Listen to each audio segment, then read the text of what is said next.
G'day team. Today we'll be looking at services, so how to edit and add services which would then appear in your bookings drop list.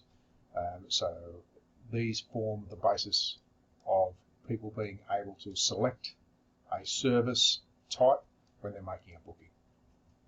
So you'll start with a few standard ones. Generally in your Bark subscription will give you a standard template, and any of those you can customize and change to suit your needs simply by clicking the edit box as you can anywhere in the site, and then you can just edit that.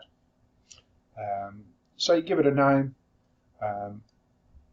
whether it's chargeable is true or false, and then give it a priority, and that will be how high it sits up on the service. So you can have, they don't need to be in alphabetical order. You can have your most popular services up the top there, so a lower order will be a higher number. So give it a code, anything you like really, but keep it nice and short and sharp. So that's in order for an in-house code, so that your mobile field forms can stay nice and tight. Now linking it to a table is the only really difficult part, and you've just got to know that there are three tables. So the run sheets is cash and transit only, so we'll focus on the other two, which are the table roster is anything that's hourly attendance. So it could be a technician, a cleaner, a security guard, even a temp staff if you're doing temp staff, or maintenance personnel that are on site for X amount of hours, whether that's chargeable or not. If they're on site for X amount of hours, make sure that the service is linked to the roster table. And for site visits, it's the smart table. So anything else where it's a drop-in service and it's not reliant on a number of hours, it's not appropriate for a number of hours. So it could be the same people but doing a site visit.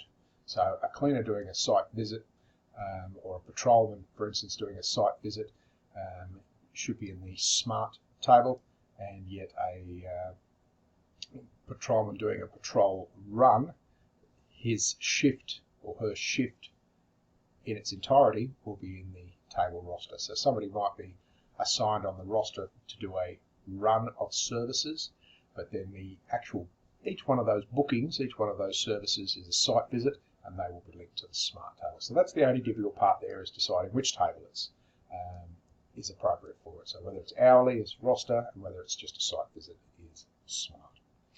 So giving it a work type is simply choosing what kind of worker will perform this service. So you've got whether it's hourly billable or flat billable. So if it's a hourly billable rate, if it's 0, so that one there, for instance, management attendance will appear on an invoice because it's hourly billable, and the billable rate will be 0. So why you'd have that is in order to let your customers know that you're on site doing your management attendance, and that they're getting that value, so they're getting something for nothing. All right, that's about all there is with services. Thanks very much for watching.